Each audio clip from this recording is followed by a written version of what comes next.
Capítulo 6. Ahora bien, ¿deberíamos seguir pecando para que Dios nos muestre más y más su gracia maravillosa? Por supuesto que no. Nosotros hemos muerto al pecado. Entonces, ¿cómo es posible que sigamos viviendo en pecado? ¿O acaso olvidaron que cuando fuimos unidos a Cristo Jesús en el bautismo, nos unimos a Él en su muerte? Pues hemos muerto y fuimos sepultados con Cristo mediante el bautismo.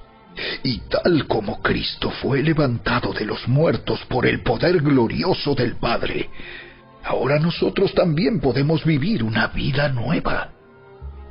Dado que fuimos unidos a Él en su muerte, también seremos resucitados como Él. Sabemos que nuestro antiguo ser pecaminoso fue crucificado con Cristo para que el pecado perdiera su poder en nuestra vida. Ya no somos esclavos del pecado, pues cuando morimos con Cristo, fuimos liberados del poder del pecado. Y dado que morimos con Cristo, sabemos que también viviremos con Él. Estamos seguros de eso, porque Cristo fue levantado de los muertos y nunca más volverá a morir. La muerte ya no tiene ningún poder sobre Él. Cuando Él murió, murió una sola vez, a fin de quebrar el poder del pecado. Pero ahora que Él vive, vive para la gloria de Dios.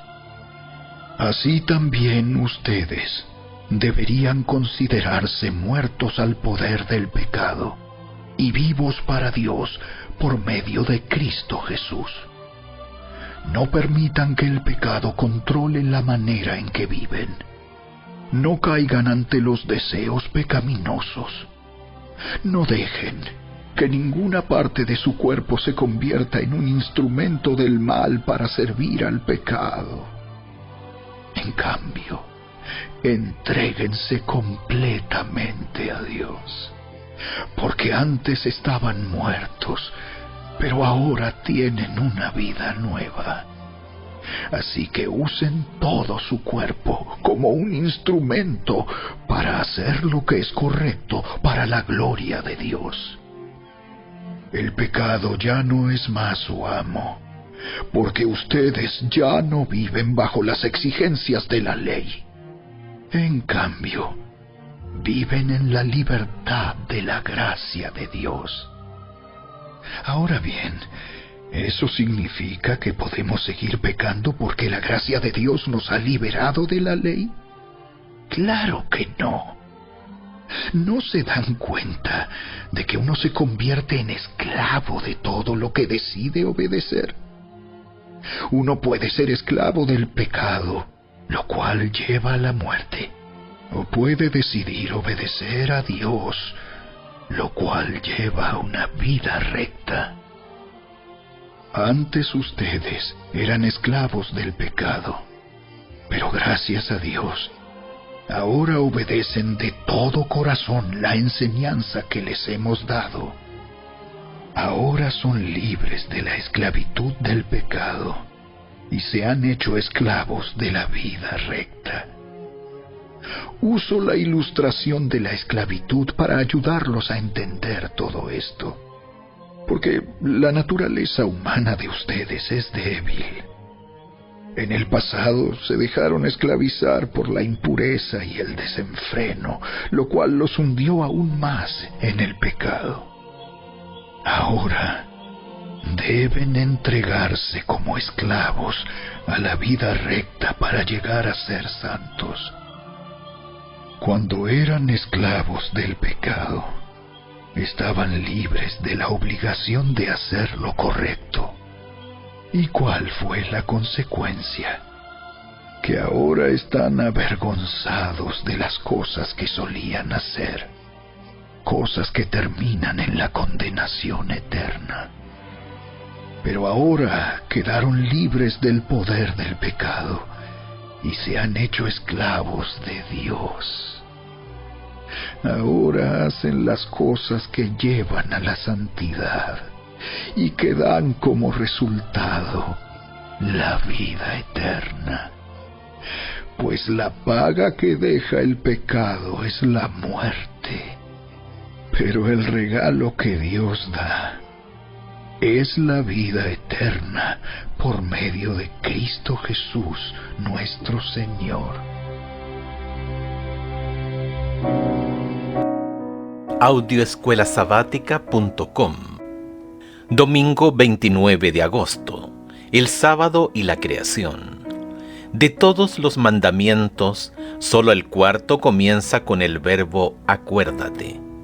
No es acuérdate no robarás o acuérdate no codiciarás. Solo hay un acuérdate del día de reposo. La idea de recordar supone historia. Supone que algo que sucedió en el pasado que necesitamos recordar. Cuando recordamos, hacemos conexiones con el pasado, y acuérdate del día de reposo para santificarlo, marca una relación directa hasta la misma semana de la creación. Escucha Génesis capítulo 1, versículos 26 y 27, y capítulo 9, verso 6. ¿Qué nos enseñan estos versículos acerca de cuán especiales somos los seres humanos y cuán radicalmente diferentes somos del resto de la creación terrenal de Dios? Y también, ¿por qué es tan importante que comprendamos esta distinción? Génesis capítulo 1, versículos 26 y 27. Entonces dijo Dios: hagamos al hombre a nuestra imagen, conforme a nuestra semejanza, y señoree en los peces del mar, en las aves de los cielos, en las bestias, en toda la tierra, y en todo animal que se arrastra sobre la tierra.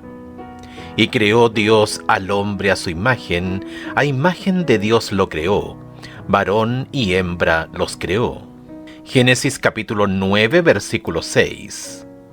El que derramare sangre de hombre, por el hombre su sangre será derramada, porque a imagen de Dios es hecho el hombre. Al recordar la creación, nos acordamos de que fuimos creados a imagen de Dios, algo que no se dice de las demás cosas descritas en el relato de la creación. Es obvio que, como seres humanos, somos radicalmente diferentes de cualquier otra criatura del planeta, independientemente de cuánto ADN compartamos con otros animales. Y contrariamente a la mitología popular, no somos simples simios con inteligencia superior ni versiones más evolucionadas de algún primate primitivo. Como seres humanos, hechos a imagen de Dios, somos únicos entre todo lo que Dios creó en este mundo. La historia de la creación, ¿cómo nos recuerda nuestra relación con la creación? Génesis capítulo 2, versos 15 y 19. Tomó pues Jehová Dios al hombre, y lo puso en el huerto de Edén, para que lo labrara y lo guardase. Jehová Dios formó pues de la tierra toda bestia del campo, y toda ave de los cielos, y las trajo a Adán para que viese cómo las había de llamar. Y todo lo que Adán llamó a los animales vivientes, ese es su nombre. Entender también que Dios creó nuestro mundo nos recuerda nuestra responsabilidad con la creación. Debemos señorear sobre la creación. Ejercer dominio no significa explotarlo. Debemos gobernar como regentes de Dios. Debemos interactuar con el mundo natural como lo haría Dios. Sí, el pecado estropeó todo y lo echó a perder. Pero esta tierra continúa siendo creación de Dios y nada nos da derecho a explotarla, especialmente en detrimento de otros seres humanos, como ocurre tan a menudo.